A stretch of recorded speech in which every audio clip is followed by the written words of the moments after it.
There's nothing quite like a first. The first time that you arrived at Camp Ao-Wa-Kiya.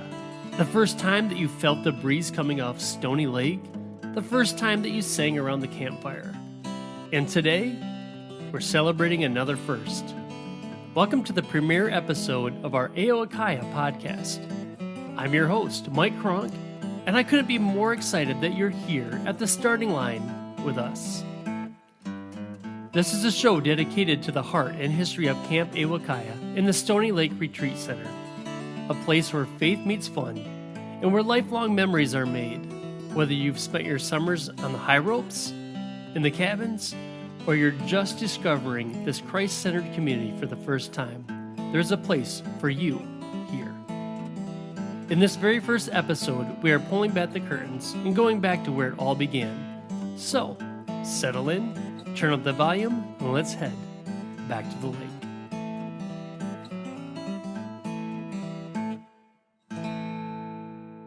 All right. So, how do you want to start this? How do we want to start? Well, what are we here to do? I guess as we're doing our inaugural podcast for Camp Ao-Wa-Kiya, what is it that we want to accomplish? What's kind of the vision? Well, I think ultimately would be introduce people to who we are. Oh, that's awesome. All right, why we're here, and some of the cool things that we've seen, and some of the cool things that maybe we've been part of. Yep. So, yeah, what an exciting time to be here. And by golly, I've got some great people here. Would you like to introduce us as we go around the table here? I'd love to. First of all, I'm Mike. I get the opportunity to be the executive director of Camp Ao-Wa-Kiya. I have been for the last 13 years, and it's been quite an adventure. I've absolutely loved it, and seen how God has used Camp Ao-Wa-Kiya in the lives of boys and girls, men and women. And around the table here are some of those men and women that have been part of Camp Ao-Wa-Kiya. Over here is Josie Haverdink. Josie has been a camper and staff member here at camp. So how long have you been coming to camp, Josie? This is my 11th year, I think. Like 9 as a camper or something, and 2 as a full-time staff member. Awesome. Thanks. Well, we'll get back to get some more information from Josie, too. But over on my left is Caleb Shafsma. Caleb, what's your involvement with Camp Ao-Wa-Kiya? I am the waterfront director and a Karen intern at Camp Ao-Wa-Kiya. I've been going here for a really long time. I don't even know. But, yeah, I just can't get enough of camp, so I'm still here. Amen. Perfect. And right next to Caleb is Levi Farley. Levi, what's up with you? I am also a Karen intern with Caleb, and I came to camp like Josie did for about 8 or 9 years as a camper. And then this is my 3rd summer of being a summer ministry team member. But this summer and the previous summer, I've also been camp's program director. That's me. That's who I am. Can't get enough of camp, like Caleb said. And we are happy you're here. So you mentioned that you're Karen interns, and Karen is an acrostic that stands for? Camp Ao-Wa-Kiya Internship for Resources and Navigation. Perfect. That's a 17-month-long internship program that we have here at camp that these guys have been a part of for the last, I believe you started in October. Yeah, that's right. Of 25. I almost said 95. They've never left. 17-year internship. We were born into camp. Well, Much like Samuel. That's right. So they go, yes, Lord. Yes, Lord. We'll do that. So, very good. Well, that's just kind of initial involvement of who's around the table. And Mike Kronk. Mike Kronk is kind of the techie behind all of this, what's taking place here. But Mike's involvement with Camp Ao-Kiya is long, too. Mike, what do you remember?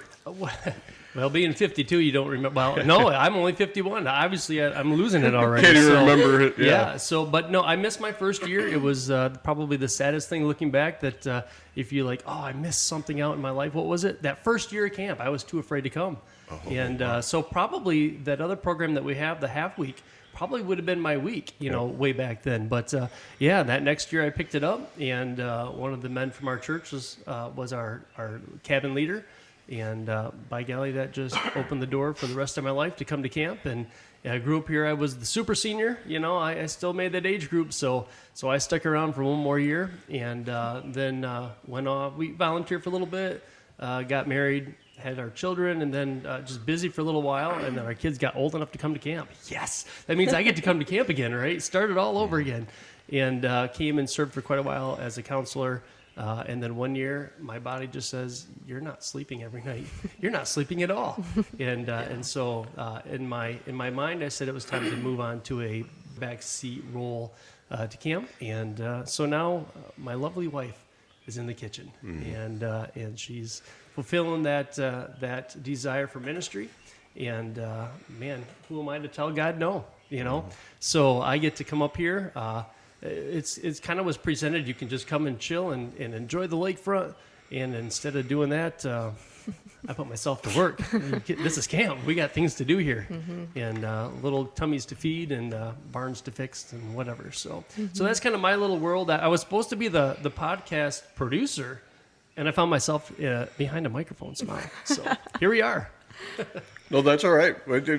We have pretty diverse involvement with camp over the number of years. People that have been involved for a lot of years. Camp Ao-Wa-Kiya began in 1954 as a vision of a local church pastor, Pastor Dick Gordon, out of Ottawa Center Chapel, and began taking a group of boys out to a small island in the middle of the Grand River, out by the gravel pits, and just holding overnight camps with those boys there. And early on in those days, probably in '54, camp was named through a contest of some families submitted names, and Camp Ao-Wa-Kiya stuck, was chosen as the name.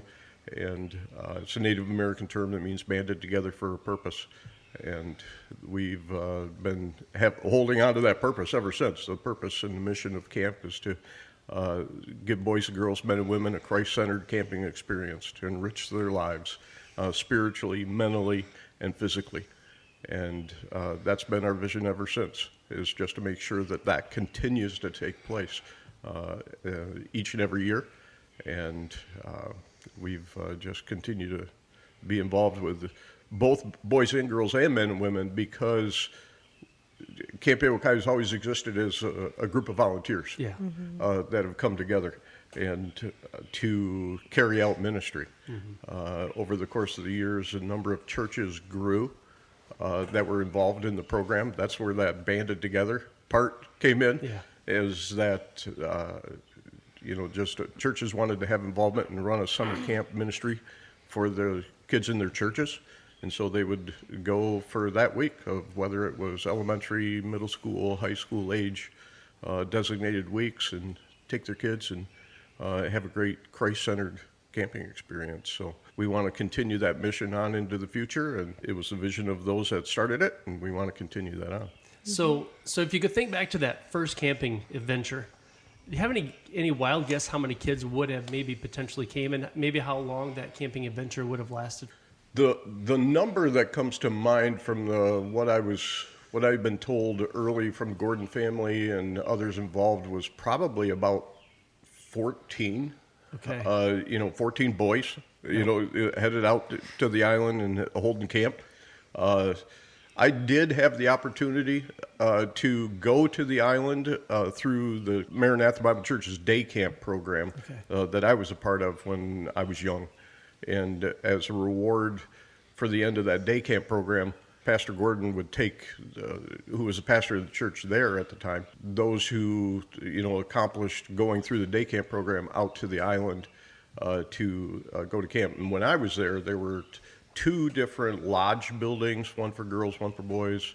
Had a little cookhouse, kind of screened in, rough building.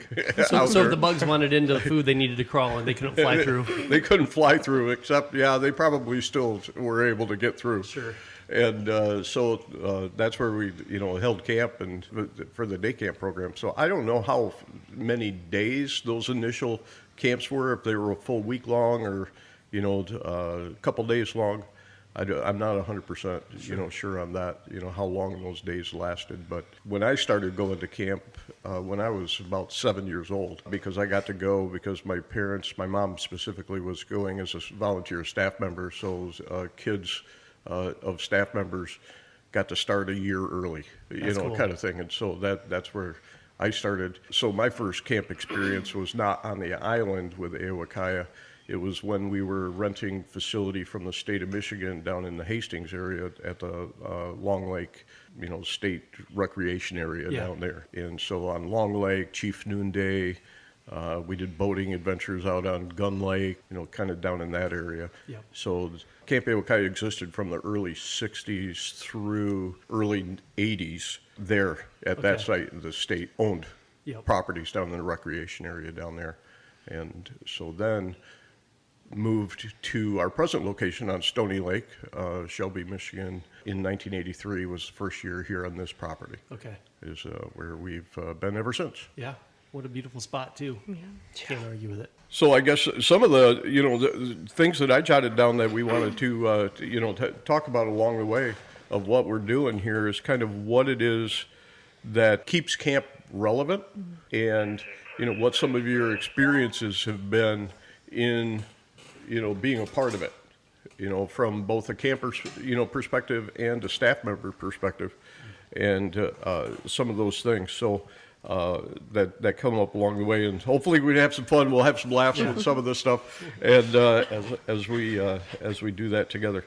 But if you were to describe, we think about, we just had a camp of 7 to 11-year-olds. That was the first class camp, that short week that Mike just talked about just a little bit ago. That would have been a good first-time experience for him. And so we had a lot of first-time young campers, here during that week. If you were to describe what you do at camp to a 10-year-old, what would be your response? I would say that it's full of energy and a lot of energy. Yep. So I'm a lifeguard and a counselor for that week, and I don't think I had a blink of rest at all, but it was a blast. Levi, what would you tell one of those 10-year-old boys about what you do at camp and why maybe they should consider it? Most of my boys, they, by the end of the week, were definitely having a blast. From a counseling perspective, it's definitely, like Caleb said, it's intense. Like, it's, you're doing a lot, and these are 7 to 11-year-olds, so they are asking a lot of questions.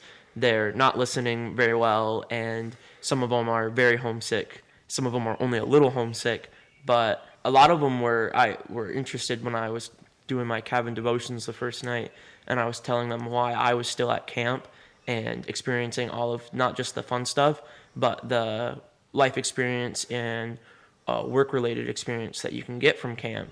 And I had a few boys who were like, so when I grow up, I can do the same thing? And I said, probably. So, I mean... Yeah, it's encouraged. Yeah. Yeah. Yeah.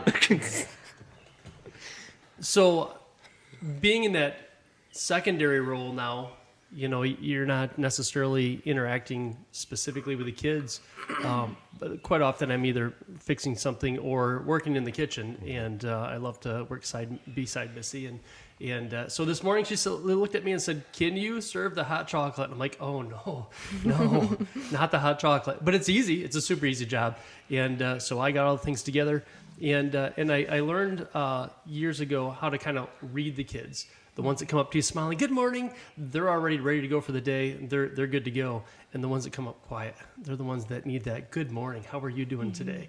And so I got to interact with those kids, and you ask them simple little questions, and you try to brighten their day, and you'll get a little smile, just maybe a little smirk out of them, and you stop and say, "Where did you find that smile at? That was amazing."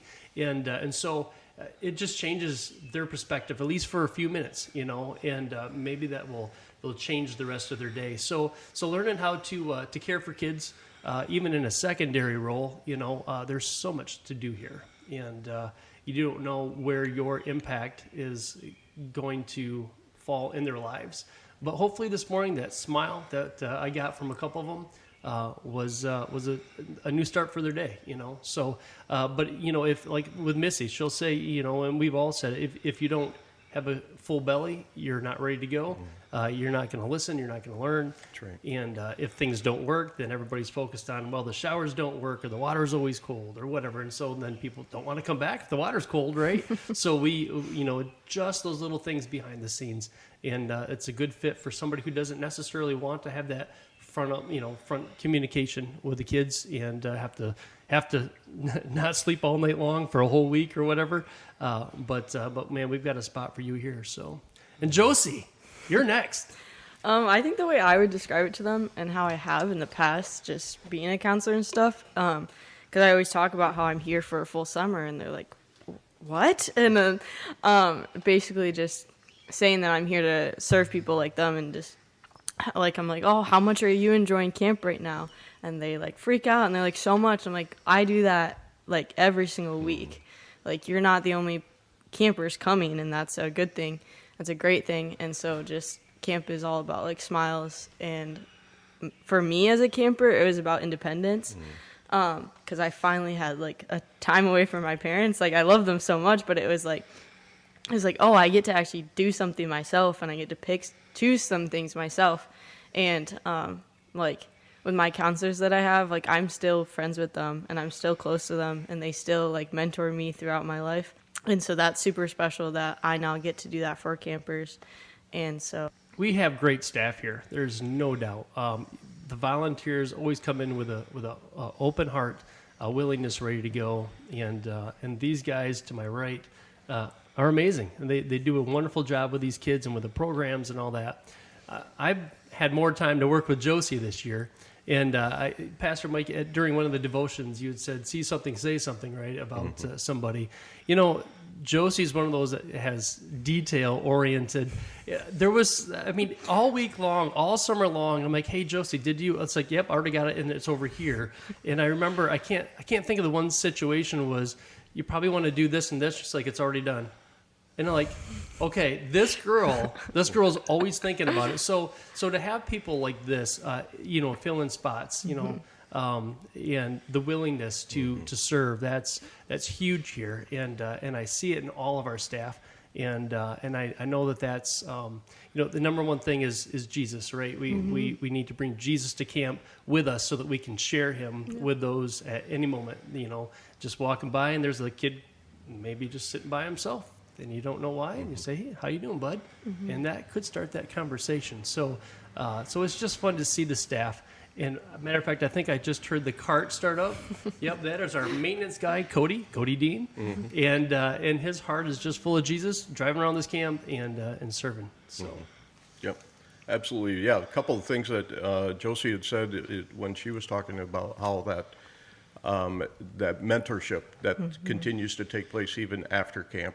That's one of our core values we want to see take place is that spiritual mentorship, that takes place not just during the week that they're here at camp with godly leaders, but it's a relationship that begins, it might begin at camp, with a young kid, and it just grows over the years that they continue to come back, and hopefully the counselor comes back and they can continue that relationship, both here and then maybe back at their home church, if they're coming from the same location. But there's also many that don't come from, same church, but they stay in contact with each other over the course of the year as a possibility. I know counselors that send birthday cards and, Christmas cards and different things like that and have those contacts.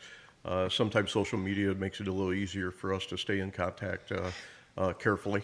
And to be able to do that, but we definitely want to see that take place and have leadership development. That takes place that way. So that's really good. One of the things that these guys are used to hearing me ask when we get together for our staff meetings and our devotion is, I often ask, "What's the best thing that you've seen today?" Or the best thing that you've heard today. And because I like to focus on those positive, things that take place. So, just kind of think about over the course of just even this summer, what is the best thing that you've seen a camper do so far this year?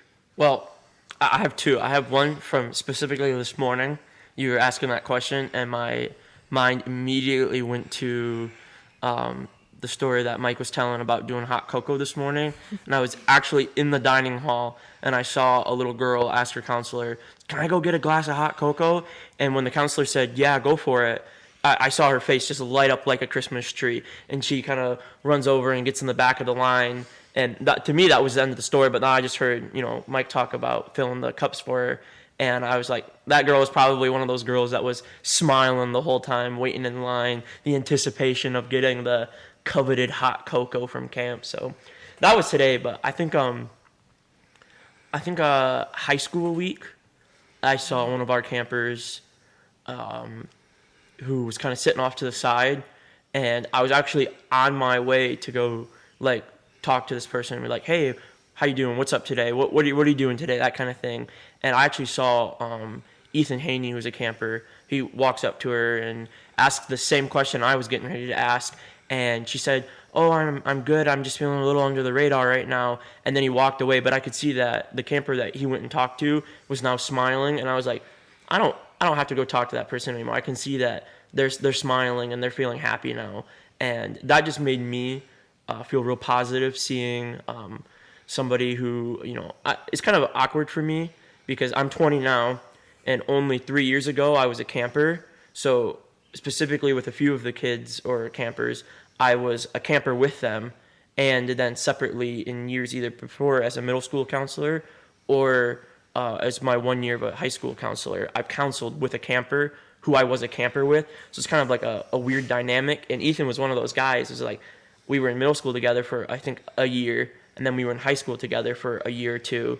And he just graduated, and I saw him do that, and I was like, I've seen this guy grow up kind of essentially from being his friend next to him, from being his counselor, and from being a friend to him now that he's a senior and graduating and stuff. And it's just kind of like, makes me smile when I think about it. The best thing I've seen at camp so far this year has been the participation in chapel during our high school week. Yeah. For me, camp is a place where you grow bold and courageous in your faith, and you get to practice that day in and day out. Then when you leave camp, you can share the love of Jesus with people more frequently. But just seeing the people come to faith and accept Jesus as their Savior on Thursday night chapel was amazing. A great step of faith.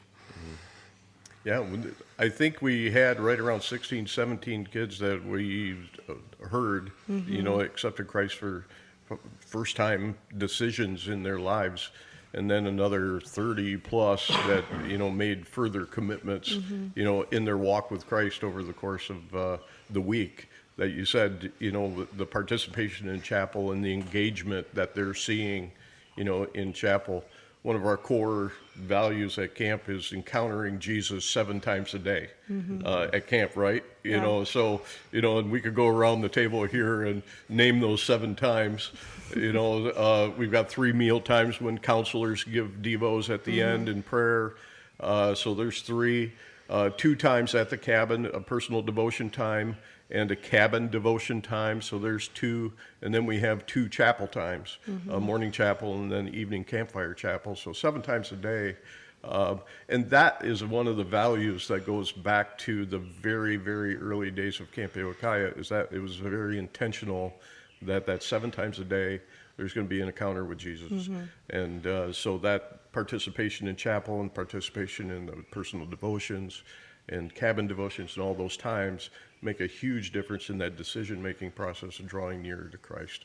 And so that's always encouraging to see actually happen, to be able to do. So, Josie, what's the best thing that you've seen so far? Going off of the boldness that Caleb talked about is just each week, even with our church groups that come and our campers that we have ourselves, the boldness of those campers and just their willingness to share the gospel, even with the people next door, right with them in their cabin throughout the week, just gives me so much confidence that they're going to go out and talk to their friends, after camp. And so that's just been so cool to watch that, the generation that we have at camp right now is so on fire to share the love of Jesus that they feel and that they've gotten.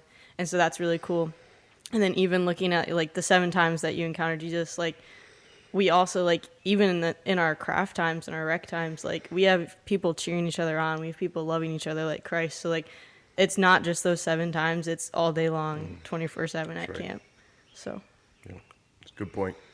Good point. Mike, you got one? I got one. Yeah. You know, and I loved being. I was able to get up here by that Thursday night for that last campfire. And you're right, just the emotion and watching what's going on. And it's not, you know, low lights and smoke and flashing things and you know, feel good stuff.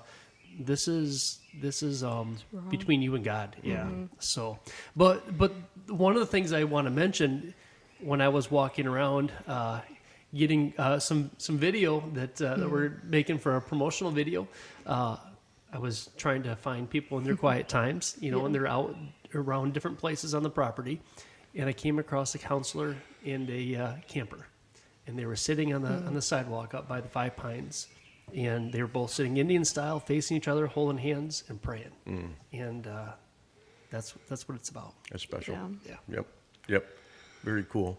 And one of the other great things that I've seen this year is with my role at camp, I have a lot less interaction with campers just individually, you know, and so I get to know them though in passing and walking by, and there's some standout times, and my standout times this year were 3 baptisms that we did on Thursday evening after dinner. Had 3 individuals that you know, had made a decision in their lives that it was time to be baptized, to show that they are believers in and followers of Jesus Christ, want to live for Him the rest of their lives. And Caleb's one of those guys here at the table that was baptized, and so it was exciting to be a part of that and baptize him. I had a camper that Madison that wanted to be baptized. She first thing on Sunday when she arrived at camp, she came right up to me. I think she was even before she was registered through the line. And she was saying, I want to be baptized this week. Can you make that happen? And so we talked to Grandma and Grandpa, who she lives with, and made sure that, you know, they were on board with everything that was taking place and that they could be here on that Thursday when that was going to happen. And so they came and were part of that. And then Avery, who has been a long-time camper and a staff member here at camp. And a wonderful junior counselor. He was mine. Oh, was he your junior counselor? Yeah, well, so this I got to explains train him. why. That's right. So why Avery's so good now. Avery Martin was, if I remember correctly, he was either my first or second counselor that I ever had at camp. In the first 2 years I came to camp, my parents forced me to come, which I'm thankful for now. But I can just remember back to like 8 or 9-year-old Levi thinking Avery was like the worst counselor you could ever get. He's the rule follower. He's just, you don't want that guy. You want a fun guy. And as I grew up, I saw how wrong my perspective was. That Avery was actually one of the more funner counselors that you could potentially get in a cabin. So I kind of have that little link with Avery. We talk about that from time to time. Yep. Following the rules is fun. Remember that. Something like that. And the cool part, you know, now Avery's on the camp board, you know. Yes, It's great to see, like you say, someone come up through the system and love the system so much that they want to continue. We have opportunities everywhere around this place. So, Yep. Let's think of a little different line here now, is that I think that almost every camp anywhere, and there are so many camps throughout Michigan, throughout the United States and the world, but camps tend to have an aura or a myth, you know, kind of people think, you know, about, they have a perspective or a belief about camp that may or may not be reality, you know. So I want you to think about, you know, what's a myth, a camp myth that maybe you want to bust today, you know, of what it is, what some people might believe about camp, but you want to put it into reality. So do you have one? Well, first of all, the food at Camp Ao-Wa-Kiya is amazing. I'm a pretty big guy myself. I eat a lot here, and I love it. So camp food. Yeah. Camp food. Some places have a reputation or a myth, you know, that camp food's not going to be good. Is that what you're saying? Yeah, it's like I can stomach this gruel, but the stuff at Camp Ao-Wa-Kiya, I get thirds almost every meal, you know. Yep. shoveling it in. That's good. Okay. I asked around. I didn't want to Google anything this time. I asked around for some opinions of some friends about myths. And the first one that both of my friends I asked said was that camp is expensive. And I understand that some camps are expensive, but I believe ours is way cheaper than everybody else's from at least my personal experience. So our camp is inexpensive. And the other one they all said was that camp is unsanitary. It's like a place you go to get sick kind of thing, which for somebody who has cleaned and scrubbed and plunged the toilets, I can say for about 99.9% of the time, camp is actually a very clean place. And we have a new cleaning chemical, and it smells like orange now. So it's a very orange place. Very orange. That's funny, Levi, because that's one of the things I think has been a major change in camping, in camping industry, is that because when I started going to camp back in the 70s, early 70s, and I got to experience camp, and Mom and Dad dropped me off at camp. I don't ever remember my mom and dad ever caring how clean my bed space was, or the bathrooms in which the boys were expected to use, at those locations. And then also I don't know where in the leadership decision-making process this took place, is that there were daily inspections of cabins back in the day. And the worst cabin, the cabin that was deemed to be the dirtiest, it became their responsibility to clean the bathroom, which I think is a terrible decision-making process. True. I was like, why take the ones who are the dirtiest, the worst, and to make them do the cleaning? And the same thing happened in the dining hall, because in the dining hall, every cabin, every group had to clean their cabin area, their table area, and you either got the honey bear, or if you had the cleanest, or the skunk, the little plastic skunk. If you were the dirtiest, and if you were the dirtiest, you had to go in the kitchen and do the dishes for everybody. By hand. Yeah, that's right. And so I think somewhere along the line, somebody said, what if? Doesn't quite make sense. What if we rethought this one? And so there was a little change with that. And so cleanliness is important. Oh, yeah. And being sanitary and New cabin name? And sanitary? Is that the new one? Cabin cleanliness? Yeah. That's what it would be. All right. So, Josie, did you think of a myth or something that might need to be busted today? Yeah. So I Googled it, unlike Levi. Shame. And I came up with one that says camp is just for kids. And just being at this camp, like we're all adults here, which is crazy to say that I'm an adult, but I am. And we love camp just as much as the kids do. And we host women's retreats and adult men's retreats, and church groups come who are men and women, all in 30-year-olds or older, or even younger. It's not just for kids, and they can come and enjoy it and enjoy the activities. We have women who come and play archery just as much as some of the little kids do, so now I might not find any of the women playing plunger ball, but we might be able to convince them. But yeah, camp is definitely not just for kids, and that's in our our camp statement as well. I've done guest services for the crafting retreat, and the crafting retreat ladies some of them are way older than I am myself, and they also have a blast. Now, they do a lot of crafting, as their name suggests, but you ask those ladies what kind of time they had at camp, and they'll say they had a blast. They had a fun time. My guest service experience for them is usually moving their luggage, maybe stomping on a spider for them. But I primarily sit behind the kiosk at mealtimes, and very rare is one of them not smiling, which is, something as a staff member, I kind of keep my eye out. Why would this person not be smiling while they're at camp? And it's hard to see a crafting lady not smiling. Yeah. That's true. Josie's mentioned some of our adult retreats, and things like that. And I'm glad she has, because she's our guest services representative, and so she does all. It's her job. It's what she does, is book all these retreats and guests who come to those retreats and answer questions for church groups that are looking to do retreats. This is a segment of Camp Ao-Wa-Kiya that we call Stony Lake Retreat Center. Is that we function as a retreat and conference facility primarily during the rest of the year, outside of our summer ministry program. So year round, we have groups in, almost every weekend, that has availability, and we have groups in multiple groups in. Because God has been able to, has gifted us with enough diverse facilities for multiple meeting spaces, multiple lodging spaces.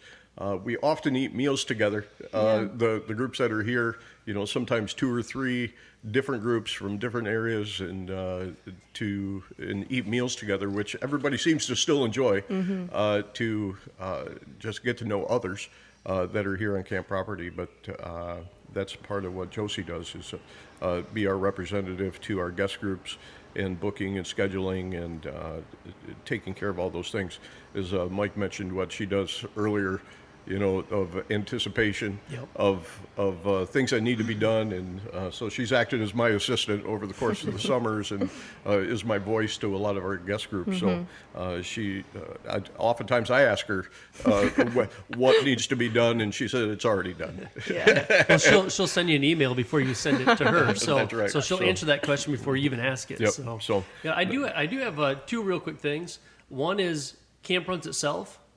And it doesn't. It runs on volunteers, right? Yeah. And so we've always got a spot for you at Camp Ao-Wa-Kiya, which was last year's motto.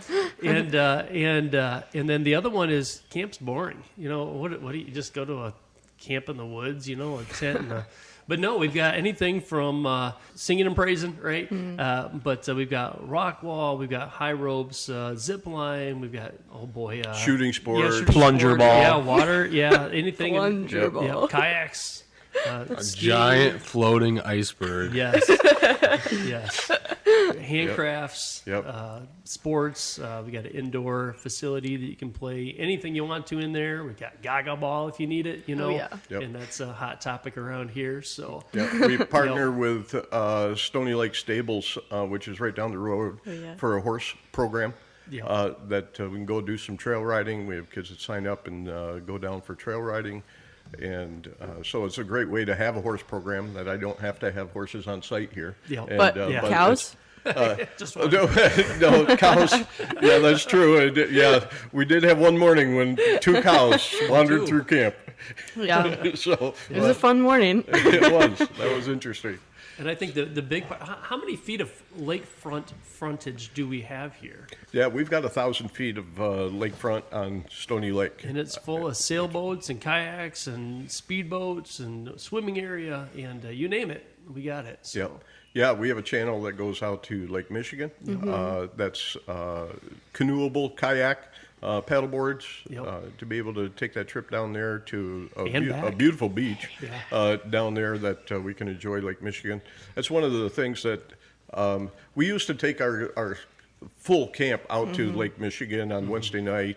That became a little logistically harder to do as the public beach down there got busier over the course of the year. So we ended up stopped doing that. Plus, we have a beautiful beach here at camp now that we do a lot of our beach stuff at. But I forget about the fact that a lot of people who come here to, West Michigan, where camp is located, where I'm only a quarter mile from Lake Michigan, I forget that there's a lot of kids who come to camp that don't get to see Lake Michigan. Yeah. It's like, which is out of, that kind of blows my mind, to having grown up, in West Michigan and kind of being a beach bum. Yeah.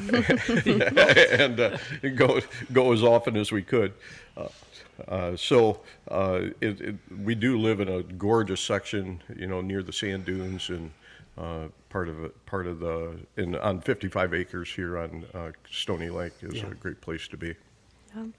One of the things that I wanted to spend some time with is what tell me what the biggest value is about that you're going to take if you ever leave camp, which I'm not expecting any of you to ever leave camp. There's no expectation of that at all. So stuff like that. But what job skills, what things have you learned, that you'll be able to take and identify that this is part of my leadership development? Well, for me, camp isn't only about serving others. For me, it's also about spiritual training for myself. So getting good spiritual habits down and being bold and courageous outside of camp is my one of my main goals of doing Caring internship. And also just being able to serve God without any ulterior motives is a big part of why I'm here at camp. Mm-hmm. Caleb had kind of a unique, stepping stone process of coming to camp. Is that when he graduated high school, he started work for a company in the Grand Rapids area, and spent a little over a year for that company, but then decided to leave to come to camp. Kind of what was a little bit of that process of why you decided to do that? Well, I graduated from high school and went to camp. Then I needed to find a job after camp, so I went to work. Then the company I was working at, I had to work on Sundays and working over 40 hours a week. So I just didn't have a lot of time for God. At least I didn't think so. But really, I wasn't making him a priority. So I said, I need to go back to camp and get my life back on track. So I did that, and it's been smooth sailing since then. And you love sailing. Yeah, so that's perfect. All right. How about you, Levi? What are you picking up that is helping you in your leadership development? I think Caleb pretty much hit it on the head with the first part of his statement about camp is somewhere that you can grow spiritually stronger and stay spiritually strong.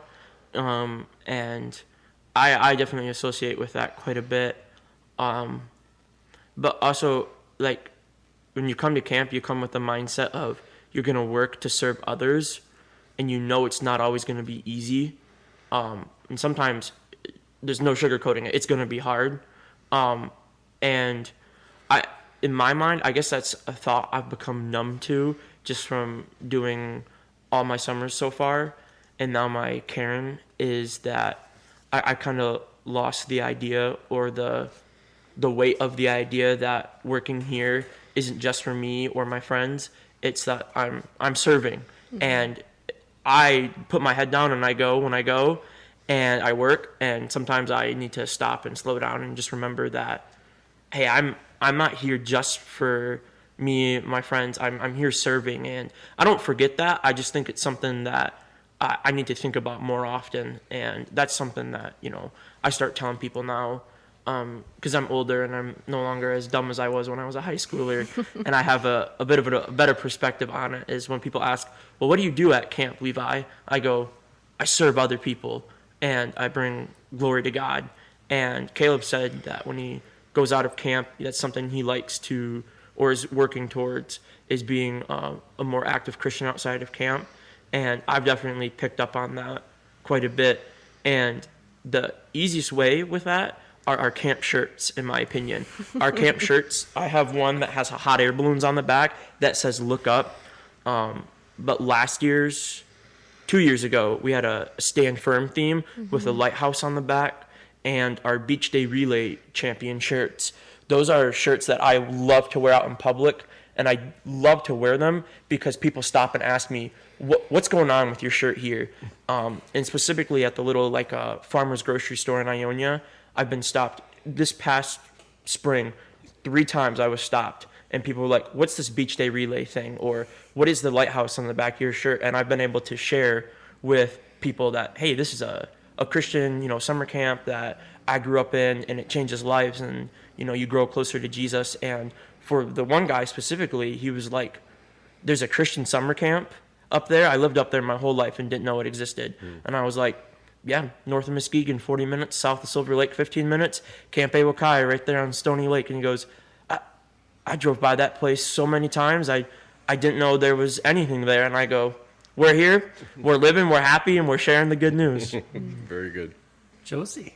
Well, okay, so I started, camp was kind of my first job. I did it as a volunteer first with our Summer Start program, which is for high schoolers where you serve for 3 weeks? About 3 weeks. 3 Yep. weeks, and then you get your high school week as a camper for free. And this program came out, and I jumped. Like, I jumped for the opportunity, along with Caleb and Levi. They both did as well. And, like, that was, like, my first job as a 14-year-old. So basically everything I know about work is from camp. And that's such a cool thing because all I started to do was just serve people and make people happy. So I never, like, ran into, like, customers that just drive you insane or, like, people that just make you just hate work. Like, I came into a job where you love work. And so that made my working attitude and just everything I do just, like, so much better. And, like, I enjoy serving others, and that came from camp and the joy that it brings and the joy that I saw. And so now each and every day, it's just natural for me to do everything I can to make everyone's lives easier and to serve them. And that comes right from camp. So, yeah, really just my work ethic and my leadership and a lot of who I am today is from camp. Wow. Amen. Yep. You know, and one of those things I've been, through a lot of my life already, and picking up some of those initial things from camp. I'm in the point where now I'm always still learning. That's you never quit, but I'm learning that I'm in serving these people who are serving the front lines. Hopefully, I'm teaching a good heart. And maybe I can make their day better on the backside. Josie needed a hand with some benches, and I'm like, hey, let's do it, right? And so that's a hard job. It takes a lot of work. And so then now I'm learning a new role, like I say, to mentor on the other side. And I know what made camp special for me. And I know those people in my life that were that person I looked up to who wasn't afraid to say, hey, you shouldn't say that. You shouldn't take the Lord's name in vain to somebody we don't even know. And it's like, well, he's got boldness, And so you have your today Bible heroes, right? And so now I need to become that person for those around to when they're struggling, that they know they have a team above them that they can reach out to and say, I'm having a bad day. It's okay. And what can I do then to help them? So I'm on the other side of that fence now, still learning how I do that for these people, and then just continuing to learn to be a willing spirit to do what needs to be done. So, where do you see, Mike, in your, having grown as a camper and as a staff member, volunteer, with camp? In there, and having spent a career in public service, that you've done, through law enforcement and now public works and some things like that. What are the similarities? I grew up here at camp, of course, and some of those things you remember, the songs, the music, and it stays in your head, and what you put in your head stays in your head. And it comes out, and serving the public, and serving at camp. There's everybody has the same need, and ultimately, the ones who don't come to camp don't always realize the need is Jesus. Solves a lot. It doesn't maybe fix every worldly problem, but it solves a lot, and it helps you to deal with it. And one of the things I tried to do in my law enforcement world was be the Jesus, whether I said it or not. One time we bought a bed for a young lady that didn't have a bed, and I had some other people that joined in, and we were the Jesus to her, and so letting them see that there's something different about you. What do you have that I don't have? Just being an example of the good stuff. God tells us to go out and love those around you. And one of the things that even in my junior high youth group, if you don't know what your talent is, what you're supposed to be doing, what's your mission from God on this earth, if it's not playing music, if it's not going out and telling somebody as a preacher or whatever it might be, there's always two things. First, love God, and then love people. So your mission is always those two things. Whether there's something on top of it, you can always continue and do those two things. And so I think when you leave camp with a servant's heart and you take that into law enforcement, you take that into scrubbing dishes, you take that into serving burgers at McDonald's, people are going to see something different about you and want to know what it is. Yeah. Yeah. As I think about, having a vision for what it is that Camp Ao-Wa-Kiya has become and is becoming, down the road, and I think each of us have different, visions that God has given to us and a passion to carry those things out over time. And one of the things is when I became executive director of Ao-Wa-Kiya, God just put it in my mind that my goal was to reach 100,000 people with a Christ-centered camping experience. And, that was 13, plus years ago of seeing that, and I'm not sure exactly where that number is right now. Over the course of the year, we have about 3,000, campers and staff, come through the Christ-centered camping experience, here at camp, between retreats and Camp Ao-Wa-Kiya programming and guest groups that come through. We're in that range and to be able to do. So I'm not sure exactly where that number lands, today. Where it is. I think if I did the math, either we're going to see an exponential growth in number of campers coming to camp, which would be great, or God's going to keep me alive till I'm 110. Something that's along that line. Praise the Lord. So to be able to continue to do this, but we do have a vision, and. I asked these guys just the other day, I'm always asking, okay, give me an idea. Let's share ideas. Or Levi will come up to me and say, I have an idea. And I always listen to the ideas. All right? Yeah. We never say no. And as a matter of fact, even during the year, we'll get together as a staff, and today is yes day. Everything is yes today. So whatever idea that you share, we're gonna figure out, is this a yes? There's no no's today. Is that today? So the next day there might be some no's, but we kind of figure that out. So if you were kind of to dream and think about an idea, I'd like to do this. But just share a few of those real short, kind of what would it be? Well, I have one. Well, you do? Yeah, go.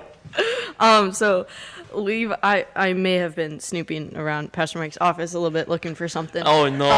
And I stumbled across old photos of Camp Ao-Wa-Kiya, and Levi and I were searching through them, and I saw just some pictures of how, like, the buildings at camp used to be. And one of our cabins right now, which is a 2-story building, there's one cabin in it, one craft room, our old craft room, craft storage, and then another storage room. That used to be the chapel. The old chapel. And then chapel. Canteen underneath it. And where one of our storage rooms is, that used to be open. And they had just gathering space there. And I was just like, that is so cool, and we need to do that again, just to bring more gathering space, and because that's what we love here. We love different places where you can gather and just talk to people, and I think that is such a cool spot and such a good use for it. So that's my one vision right now, and I've been very tempted to grab a sledgehammer since I saw that photo. It's like, yeah, she wants to tear out walls. She will. There's no doubt about it. Like, there'll be walls coming down. If I could have one wish, I might have two, but I'll give you the first one here. If I could have one wish, I wish that they could experience an outdoor campfire by the lake like we used to. Yeah. And it might not have to do the whole sermon, but even if we had a few minutes to go down and just sing. Yep. I love to hear these guys sing. and it gives me goosebumps right now thinking about it. Yep. But I feel like being down there by that water and singing, and I know they can hear us all the way across the lake. Yep. And I think that would be a fun thing to do. Yep. Even just one night, Yep. That's really good, Mike. And that does lean right into, and it's on Cody's list, actually, is to the deck area where the new kayak deck area is a great stage area. Yeah. And the plan is to build a large fire ring just up the hill from that spot with the fire ring. And the grass is kind of sloped gently right kind of down towards the kayak deck right now. And it'd just be great for chairs and, lawn furniture and stuff like that just to be in that spot. Yep. And to have that as a central spot to what we can have. That'd be cool. That kind of evening chapel, Yeah. Praise and worship time, singing around the fire. 2-3 weeks ago, Mike, you brought your guitar up, and I think there's about 5 or 6 of our summer staff that play guitar, and we all sat down in front of our house and sang praise songs and played guitar. Some of us were in tune, some weren't, just so as we sang together and just let it go out across the lake. And that is actually one of my ideas, is that I would like to, like on a 4th of July weekend or something like that, use that stage area to actually put on. It might be us just praising the Lord and just having a great thing, but it'd be like a concert for the lake. Yeah. Right there, and just let it, carry out. We could sing some patriotic songs, and, proud to be an American, and just all that stuff that kind of goes on into the evening like that. But with the fireworks in the background, which are fantastic on Stony Lake. But so I think we're thinking along the same I line. might get a yes on that You one. might get a yes on that one. So Levi, what's your idea? Well, I had an idea, and then you brought up the fireworks. So a small idea, a small dream of the Levi Farley is to have Pastor Mike bring fireworks back to camp on the 4th. I know we had a little bit of a interesting experience last time with that. We don't talk about those. But I don't know. I'm trying to think of a big dream to see come to camp. And I don't want to chicken out and take the easy answer, just say more people, which I do want to see more people come to camp, but I don't know. I don't really know what to dream about there. It's all right. Well, me being the waterfront guy, I'm always looking to expand our waterfront. So I got 2 things on my docket: a floating pickleball court. Oh yeah. That's right. I mean, just think about all the pickleball we could be having on the water. And number 2, we need to have a fleet of houseboats so we can have our cabins on the lake. And we don't need to buy property. We can just have them out on the lake. We could send the Van Buren out with a tent. That's kind of There we go. That's the small beginnings of things. Is the Van Buren tent. All right. I could get on par with fixing the Van Buren back up or getting a new Van Buren. Maybe name it Bob Van Buren or something like that. And It's Bob Van Buren. It's with a V. Is it with a V I or is said- it a B? I thought it was a B, but Van Buren. It is Van Buren. let's just go with It is Fisherman Van- Bob. Yeah, Yeah, Fisherman right. Bob. I just try to say it Fisherman really Bob fast. is one of those myths that we talked about earlier, but he did actually exist. He was here at camp and sang silly songs, and again, he was the guy who only took 1 bath a year that was here at camp when he was thrown in the lake, and that was his thing. But he was the cabin inspector for cleanliness. Yes.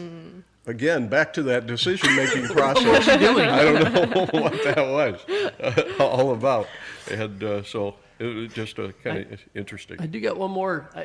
I don't think these... boy, they might have seen it. We have a cannon in the basement. yeah. I We do. want to see that cannon one time come out either up on the soccer field or down here shooting out at the boat that's floating out in the lake. But I love that cannon. That cannon was amazing. So Yep. The water balloon slingshots were invented for Camp Ao-Wa-Kiya. They were. Back in the day. And I remember one of the camp counselors being out in a canoe on Long Lake and he was out in a canoe, and the water balloon slingshot was launched, the water balloon out towards him, and he unfortunately took his paddle and reached it up into the air, and that water balloon hit and snapped his paddle, gone, and so then he's out there without a paddle. Yeah. Well, half a paddle. Half a paddle. You up a creek with half a paddle. So it was, interesting. So I don't know, what does the future hold, for Camp Ao-Wa-Kiya, and God knows, and we just go with His direction and the way that He's been supplying. We currently are very, very close to having 300 camper beds here at camp. Just some building development. Some things like that, some more retreat center type buildings similar to what our Cabin Thomas and our newest Cabin Redeemer are like. And so having multiple buildings like that are in the future. We have, when we have guest groups here at camp and some of our programming, it takes anywhere from 65 to 70 staff members to help staff those between counselors and cabins, support staff, food service staff, just everything, our groundskeeping and everybody who goes into that. And that's one of our largest needs as an organization, is having enough staff housing. And so we're kind of, we definitely have plans in place to see some staff housing development take place. So that's our next kinds of things that are taking place with that. And along with that, we do have a large event that we're planning and coming up with some plans for that are going to take place on Thursday, October 1st. We have a dinner auction event taking place at Post Family Farms down in Hudsonville, and that we're really excited for. We're getting some good donations in for being able to auction off some items and some things like that as we develop the funds necessary as God provides for us to be able to do some of these things. And that kind of goes back into vision. One of the visions that I have for camp is to continued leadership development. And giving, whether it's college age, students an opportunity to be at a place similar to what Caleb and Levi are doing right now with the Karen program, and give them the opportunity to expand that program and to have additional housing that kind of goes along with that. My vision is actually to have a little ministry team village up with some tiny homes. Yeah, that'd be cool. Up in that area near where the Brown House is right now, where these guys are living. Have a little central court system there with one of those grain bin roofs with a fire pit in the middle of it, with seating area. Josie mentioned having gathering areas. We create gathering areas all over camp.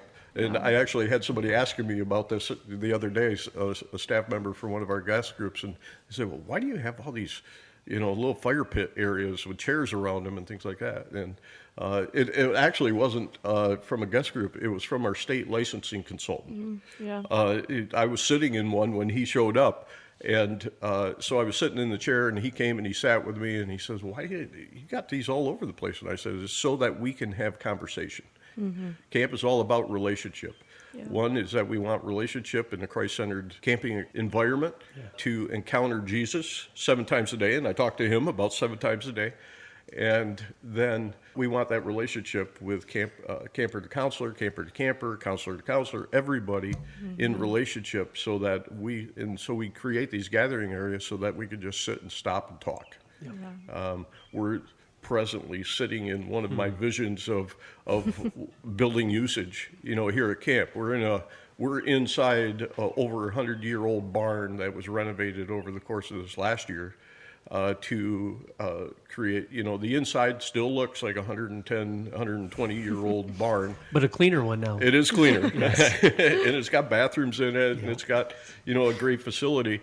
And there's a great deck on the outside of it, but it was created to have a gathering area. That's all this building is supposed to be now, is that just get in here, have devotions together, have chapel together, play games together, have conversations together, and to continue to build relationships with Jesus, and build relationships with each other.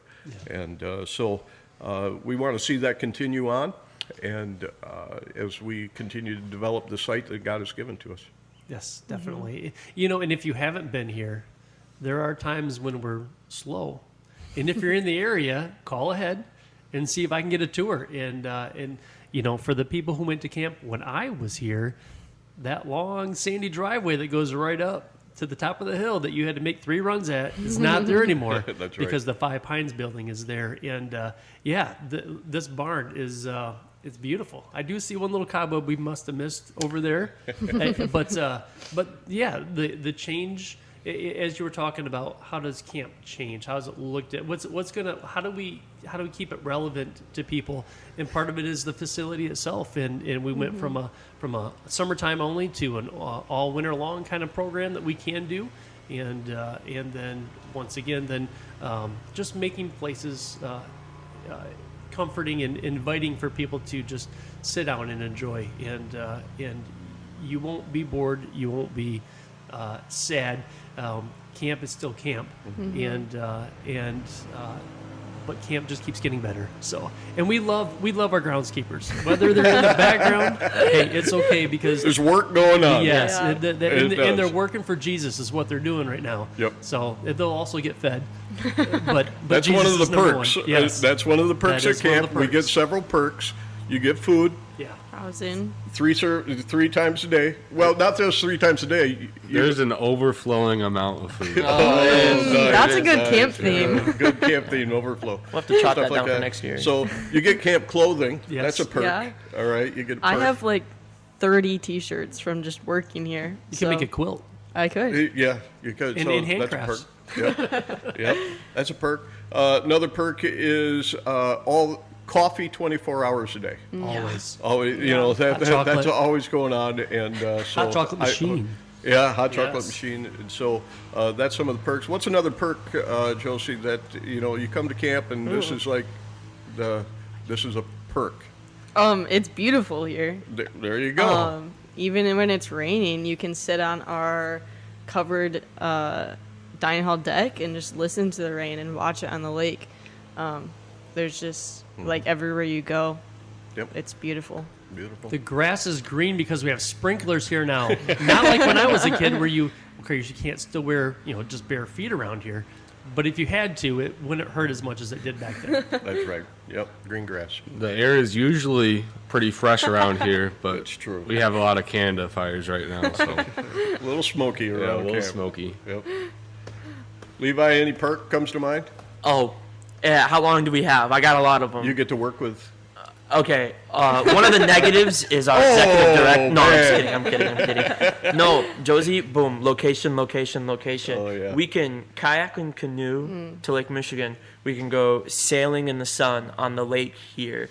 We can go on a nature hike with Ranger Rick out on It's true.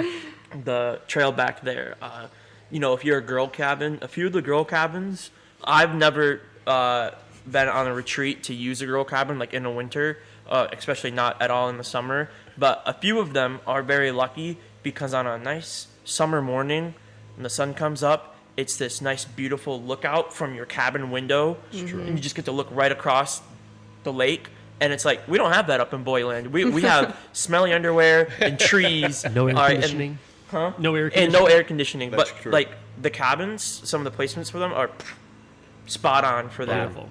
Prime. I mean, I can keep going. Josie right. said the dining hall, just Yep. Great location. The other part of the location is our proximity to Silver Lake.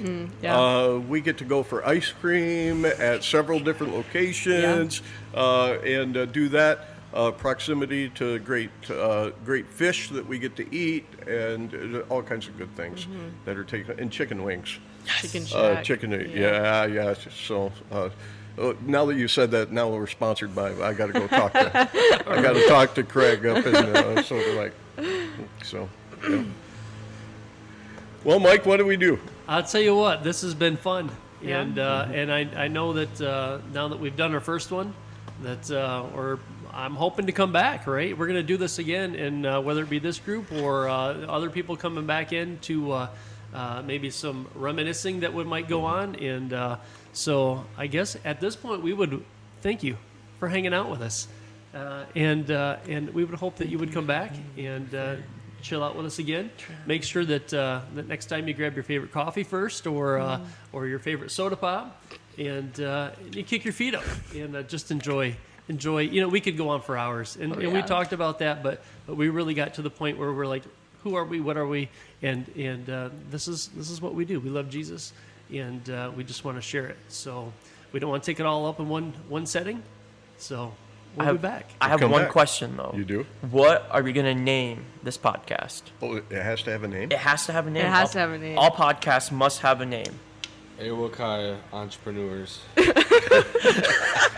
Wow. I have a hard enough time spelling Ao-Wa-Kiya, and now you're putting entrepreneurs in there? Well, he says that was like one of the funnier rec teams for high school week. Oh, it was the team Ao-Wa-Kiya Entrepreneurs. Is that the one that went, No, they were. That was team That team was literally team So they told me I had to, every time I introduced them, I had to go and do it with my finger All right. myself. So Okay.